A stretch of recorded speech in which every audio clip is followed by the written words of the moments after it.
Hey, this is Minnesota State Auditor Blaha. I've been getting two main math questions this week that are related to the coronavirus. One, what is a model? And two, what do we do when the results of a model are different? Great questions. Let's take a look. I like to think of a mathematical model as a machine.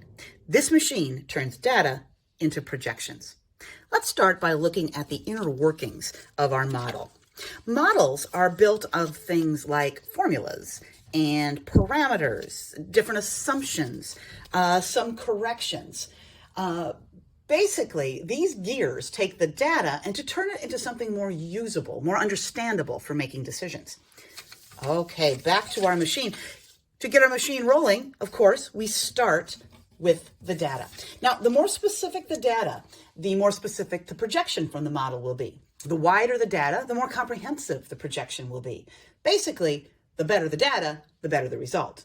Now, once you have the data, you turn the crank, you run your numbers through your modeling software, and your result is a projection.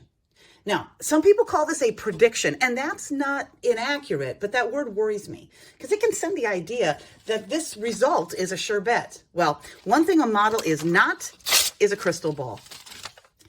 The projection is helpful for making decisions and checking your progress, but it has its limits. Now, once you get your projection, that's not the end. If you refine your model or your data, you can get a different projection. Now, you might get additional data to make your projection more specific. You might compare your results to what actually happens so that you can tweak your assumptions or your formulas. You might put in different data based on different options and see how those choices will affect the results. Now, all of this will help you use your model to get better decisions.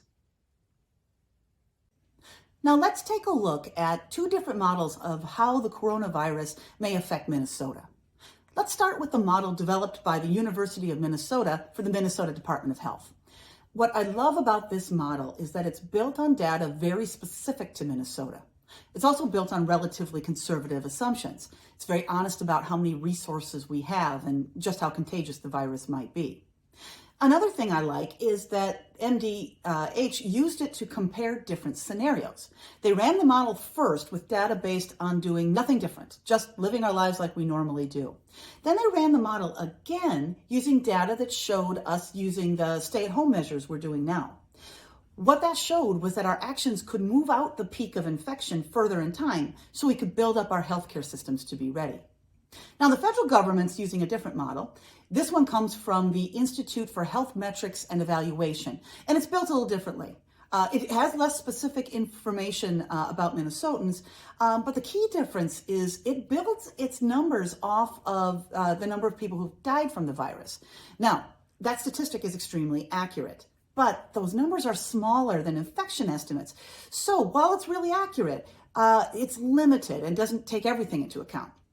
So naturally, these projections have differences in when the peak of infections will hit and just how high they will go. So which one's right? Which one's wrong? Which one's for Democrats? Which one's for Republicans? Cats versus dogs? All right, we don't have to choose.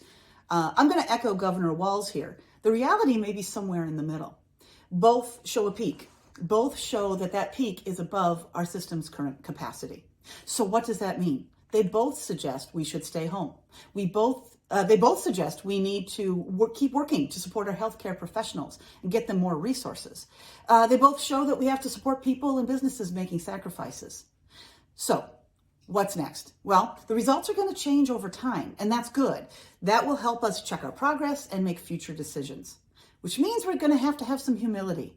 We're going to need to be humble enough to make changes and change course as the data suggests. So in conclusion, Minnesota, keep your mind open and keep your eyes on the data. Thank you.